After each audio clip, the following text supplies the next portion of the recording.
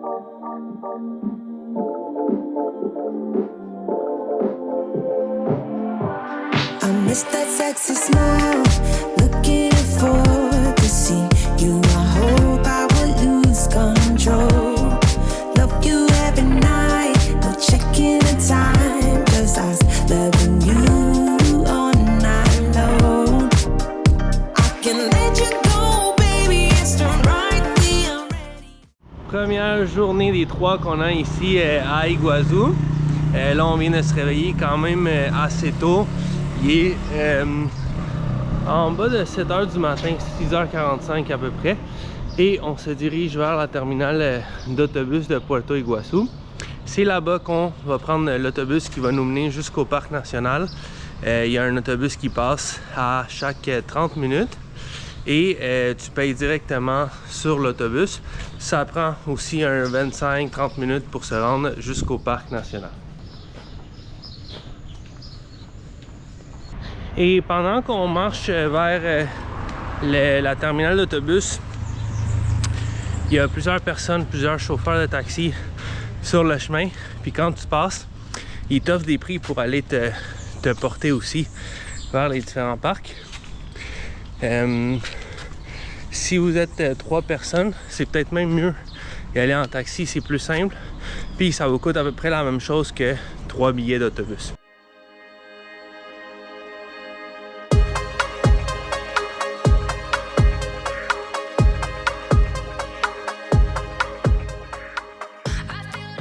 On est arrivé à Iguazu, il est 7 h 30, le parc vient juste d'ouvrir. Regardez, il n'y a absolument personne. Et on est prêt à commencer notre visite. Donc dans ce parc-là, il y a plusieurs sentiers qu'on peut faire. Et il y en a 3 principaux. La gorge du diable, ça c'est le sentier qui t'amène vers la chute la plus imposante.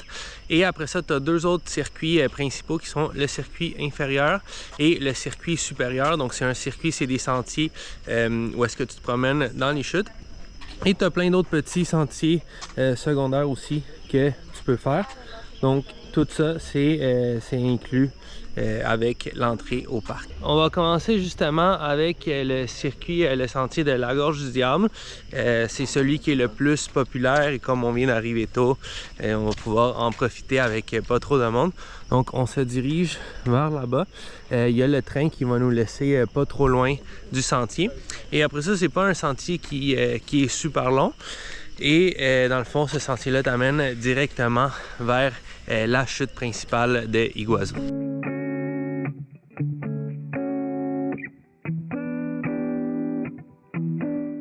Les autobus partent de la station centrale ici d'autobus et ils ont un horaire déterminé, donc ils passent à chaque 30 minutes le matin très tôt et après ça ils passent à peu près à chaque 15 minutes, donc il faut ici attendre le prochain autobus. Il y a aussi beaucoup d'animaux dans le parc, on est en plein milieu de la jungle et les 2 plus populaires c'est les coatis ici, je vais sûrement en croiser tantôt, et les singes.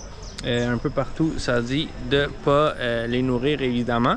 Et ces 2 animaux qui viennent te voler les trucs, donc il faut tout le temps être attentif parce que si vous laissez votre sac par terre, ça se peut qu'ils viennent puis qu'ils repartent avec vos choses.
Come together.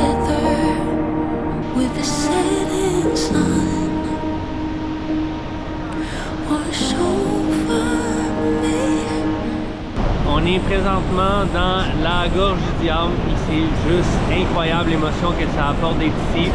C'est assurément dans les tops des choses les plus incroyables que j'ai vues.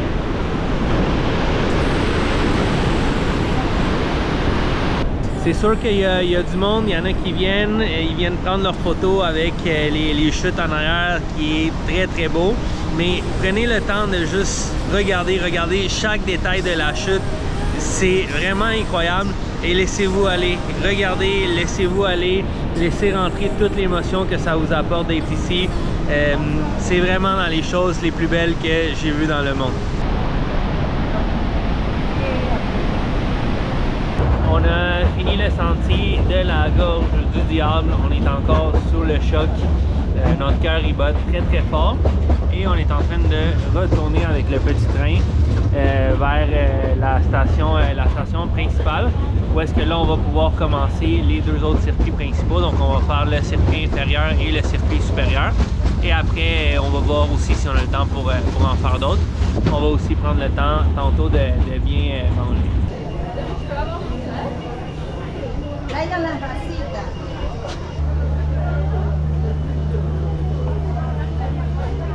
On a débarqué du petit train, donc la station pour faire le circuit inférieur et supérieur.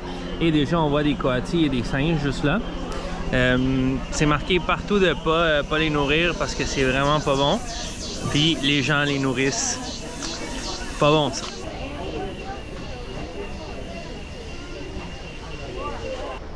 Donc on est arrivé à l'intersection, circuit supérieur, circuit inférieur.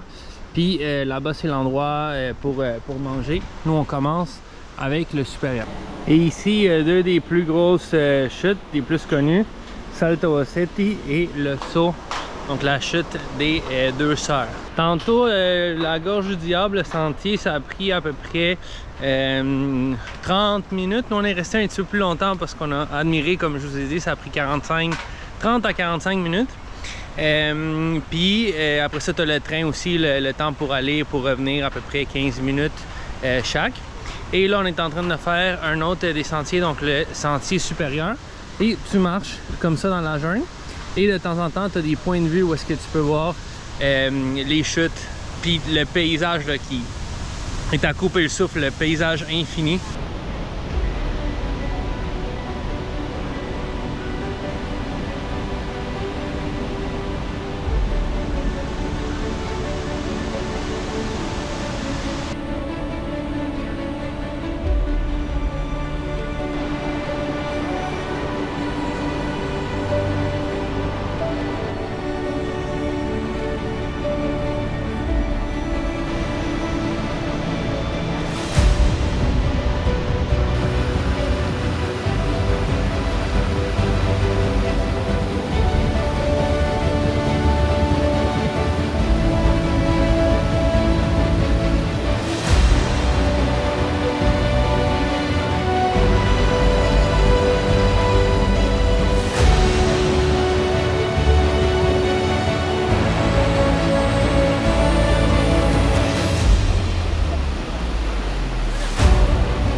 On a fini le circuit supérieur, donc il va nous rester l'inférieur en après-midi, mais là on s'est arrêté manger. Donc il y a une cantine où est-ce qu'il y a des empanadas, il y a des hot dogs, il y a des hamburgers, il y a des sandwichs aussi que vous pouvez prendre ici. Puis il y a des choses à boire aussi si vous n'avez pas amené votre lunch. Sinon, quand vous venez au parc, vous pouvez aussi amener votre lunch, de l'eau, ils vous fouillent pas, donc vous pouvez apporter ce que vous voulez pour manger par vous-même. On va manger dans la zone clôturée. Et c'est tout clôturé, pas parce qu'ils veulent nous garder en prison, mais c'est pour empêcher les animaux, les singes, les coatis que je vous ai montré tantôt, dans cet endroit-là où est-ce qu'il y a de la nourriture. Ils viennent puis essayent, comme je vous ai dit, de voler votre nourriture. Ils ont vraiment faim. Donc il y a des places comme ça ici. Qui ont on est comme dans une cage pour éviter qu'ils viennent prendre notre nourriture et aussi nos objets de valeur, nos sacs. Des fois ils prennent carrément les sacs. On a terminé de manger, on est en train de mettre de la crème solaire, très important. Regardez, je suis déjà assez rouge. Et là, on va continuer avec le circuit inférieur, celui qui nous manque. C'était les pires empanadas du voyage qu'on a mangé ici. Et la nourriture, c'était pas super frais. Donc, je vous conseille vraiment de passer à l'épicerie la journée avant, ou faire votre lunch, vous avez le droit. Et ça va être meilleur et moins cher qu'ici. Nous, on est arrivé quand même assez tard hier avec l'avion, donc on n'a pas eu la chance. Mais si vous pouvez, faites-le.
On a terminé le circuit inférieur, donc on a fini les 3 principaux.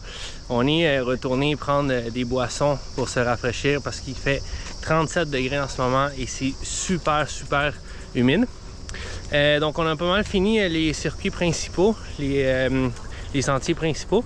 Là il nous en reste 2 autres qui sont ouverts en ce moment, mais c'est des sentiers vraiment un peu plus tranquilles, c'est juste marcher dans le bois, puis un des 2 à la fin il y a une chute au bout du chemin. Donc je sais pas si on va les faire, mais en ce moment on est en train de marcher vers le train, donc vers la sortie. Une chose qui est super cool si vous êtes ici au parc à Iguazu, c'est aller faire l'excursion comme ça de bateau. Ça coûte 90 000 pesos en ce moment, donc l'équivalent de 90 $ canadiens. Et ça dure 2 heures, donc tu prends un genre de jeep qui va t'amener dans la forêt, qui va te déposer sur d'autres chemins, où est-ce que tu vas embarquer sur le bateau. Et avec le bateau, tu te promènes sur l'eau et tu arrives même en dessous des chutes. Des fois, ils te font rentrer dans la chute, fait que tu es toute mouillée.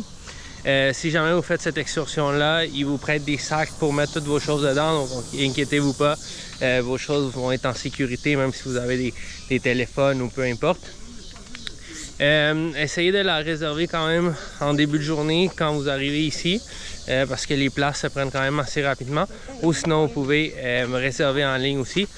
Nous on le fera pas, je l'avais déjà fait il y a quelques années, une couple de fois, mais c'est une activité qui est super cool si vous êtes ici. On a eu une super belle journée aujourd'hui à Iguazu, côté argentin. On est resté à peu près 5 heures là-bas dans le parc. Et comme je vous ai dit, c'est possible de même faire le bateau, donc prendre encore un autre 2 heures d'activité. C'est incroyable, pour vrai, incroyable. Et demain, on va aller à Iguazu, mais du côté brésilien, donc c'est de l'autre côté des chutes. Côté brésilien, on va voir un petit peu plus la vue panoramique. Et du côté brésilien, normalement, c'est un petit peu plus court. C'est à peu près un 3-4 heures de sentiers.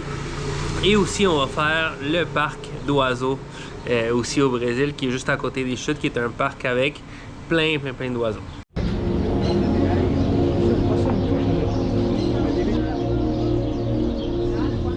It's only you and me right now when you're holding me close. I feel safe. Une des belles choses que vous pouvez faire le soir après une journée dans les passerelles du Parc national d'Iguazu, c'est de venir voir la triple frontière. On est en train de se rendre vers là-bas. De l'autre côté, on voit déjà le Brésil. En ce moment, on est en Argentine. Et au bout de cette rue, on va voir aussi le Paraguay. On va avoir un point de vue où est-ce qu'on va voir les trois pays en même temps. Si vous restez ici à Puerto Iguazú, donc du côté argentin, c'est vraiment, ça se fait en marchant, c'est une dizaine de minutes du centre-ville. Puis vous avez accès à ça, c'est le fun aussi avec le coucher du soleil.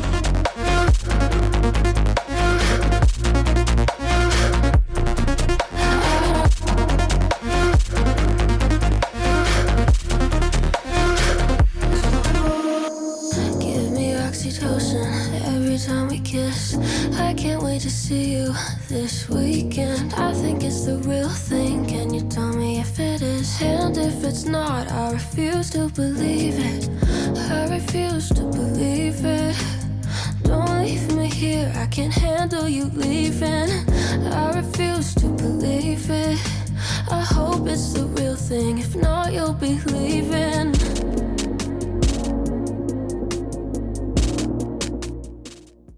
Et aujourd'hui, en cette troisième journée, on va aller visiter le parc de Iguazu, mais du côté brésilien.